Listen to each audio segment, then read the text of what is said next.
Okay, so here we're looking at the point of cognitive dissonance and cults. The idea that cults slowly integrate a person into their organization through using certain tactics where they break a person down and slowly introduce new concepts so that the person integrates these new concepts. But then what happens within this person is the person will experience cognitive dissonance, which is what happens when a person is put into a new situation and is accepting a new idea or new beliefs, new perspectives, but these new ideas are in conflict with the perspectives and beliefs and opinions that this person has already defined themselves by. So there's this process of having to move through the uncomfortableness, the weird feeling that comes up when a person is integrating the new stuff, but yet still having to walk through all of the old stuff, to put that simply. So what is cognitive dissonance in the greater picture? Because often when we hear about people talking about cognitive dissonance, it's in relation to people being integrated into a group, or people being integrated into a new thought process or a new way of thinking or a new religion or a new perspective about the world, to become part of a different group, to be accepted by a new group. But what isn't looked at is the extent of cognitive dissonance that has been here in our world. Cognitive dissonance comes up when we are faced with something that challenges what we have accepted, what we've defined ourselves by, what we have always believed in as the truth, as our way of conceptualizing who we are within our world. Whenever something comes up that questions that, we go into a reaction within ourselves because we fear to question the building blocks that have been used to create who we are. Meaning,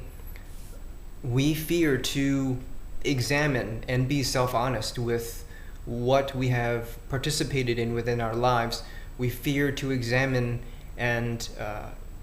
really take apart and assess and audit, if you will, the information, the beliefs, the ideas that we've put our trust in. And because we've put our trust in the thoughts, the opinions, the beliefs, the religions perhaps, the relationships, and all of these things that we use to define ourselves by, create ourselves with, we fear to lose. Thus this feeling comes up, this uncomfortableness comes up whenever something is in our world that is in conflict, that poses a threat.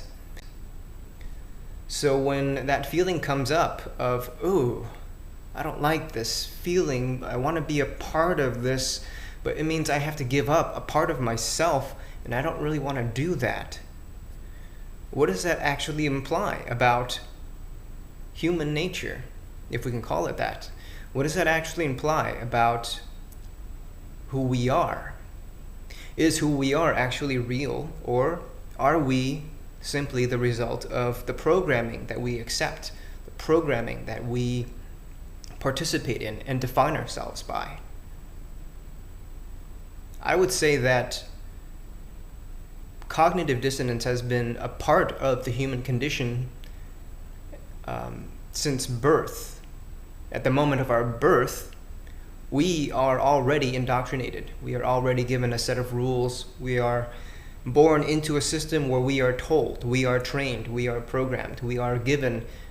what is expected of us to live into and accept as this reality, as the rules which govern who we are and how we are to behave and how we are to act, how we are to think, what thinking is, why we should think, why we shouldn't think, when to think, what to think, how to think,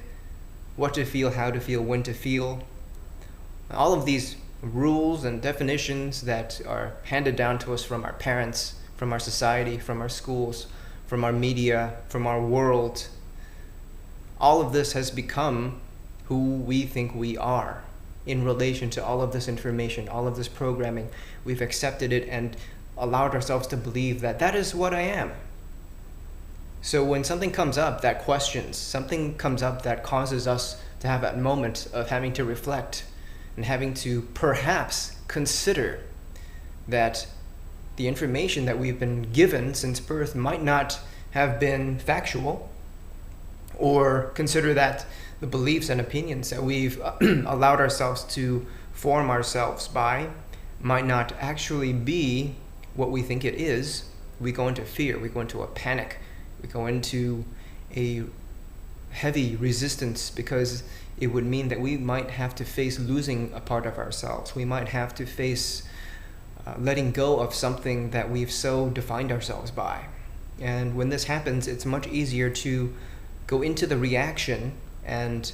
react out of fear of losing self, fear of losing the idea that we have about ourselves, fear of losing the definitions we've built up of ourselves throughout our lifetimes, fear of losing the relationships that we've constructed based on what we thought we were, based on what we were told we have always been.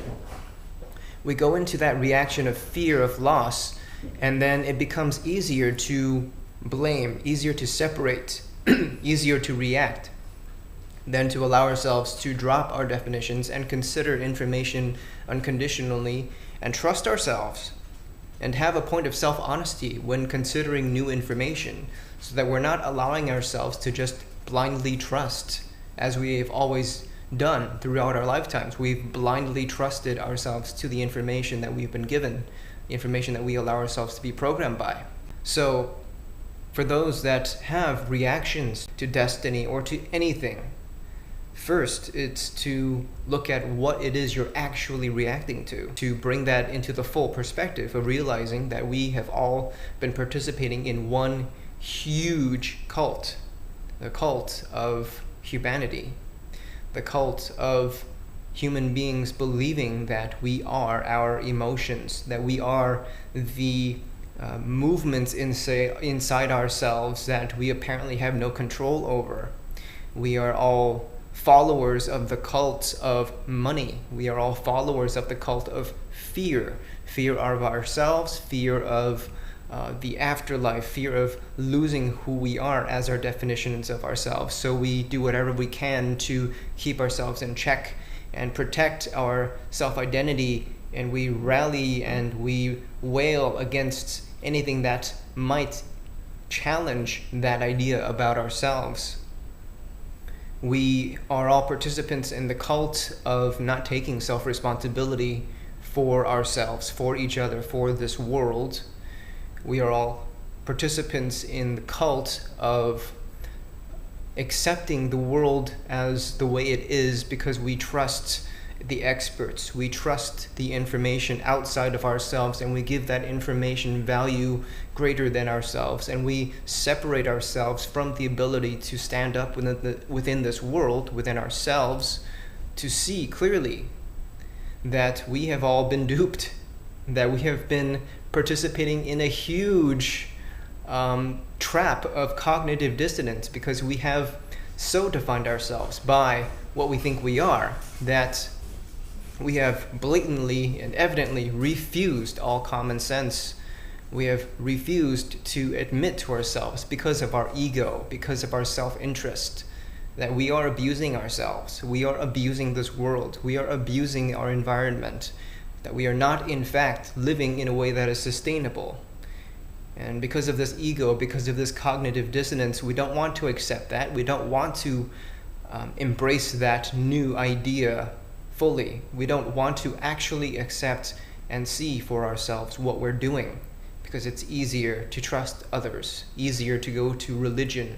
easier to adopt a spirituality, or easier to become an intellectual and hide behind knowledge and information that is based on the same programming that we've been giving to ourselves to justify why this world should continue the way it is.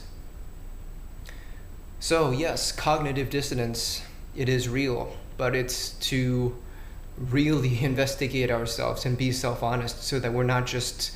pigeonholing ourselves into calling certain things cognitive dissonance or cults